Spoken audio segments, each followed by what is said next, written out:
Theatre চাব আহি popcorn নাখালে জানো হয়। এয়া নলবাৰীত আমাৰ কলেজ ফিল্ডত আহিছে বৃন্দাবন থিয়েটাৰ, যোনখন মই চাব আহিছিলোঁ জুবিন দাৰ লাষ্ট গানটো থকা বাবে। আৰু ওচৰতে তাত দোকান বহিছে, ঘুগুনি আৰু কণী ল'লোঁ। যিহেতু থিয়েটাৰত বহিলে আৰু খাব নাপাম এইবিলাক বস্তু, তাৰ কাৰণে অলপমান ঘুগুনি আৰু কণীটো খাই কিনে ভিতৰত সোমাম বুলি ভাবিলোঁ।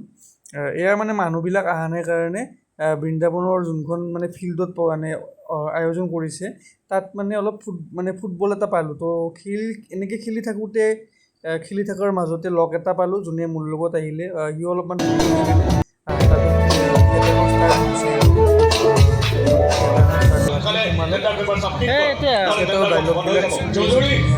থিয়েটাৰখন চাব বহুত ভাল পালোঁ। বহুত কিছুমান নতুন নতুন কথা শিকিলোঁ। আৰু জুবিন গাৰ্গে এইখন থিয়েটাৰত তেওঁ লাষ্ট কেইটামান গীত গাই কিনে তেওঁ আৰু থিয়েটাৰ জগতত আৰু গান গাব নাপাব। তো আমি তেওঁক এইবিলাকৰ মাজেৰে তেওঁক মনত পেলাই কিনে তেওঁক আমি স্মৰণ কৰি থাকিব লাগিব। থিয়েটাৰখন এনেই ভাল আছিলে, ডাইলগটো আপুনি শুনিছোঁ যি জমনি।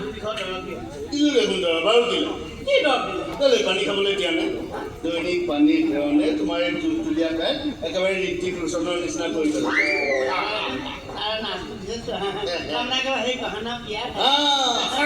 তেনেকুৱা কিন্তু তুমি দৌৰিব লাগিব দেই, মাত্ৰ 20 কিলোমিটাৰ।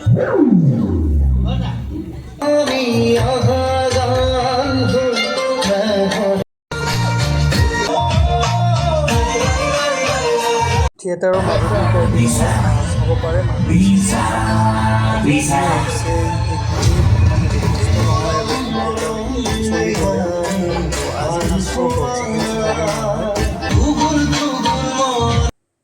থিয়েটাৰখন শেষ হোৱাৰ পিছত মানুহবিলাক পূৰা ওলাই আহিল, গোটেইবিলাক ঘৰ যাব এতিয়া।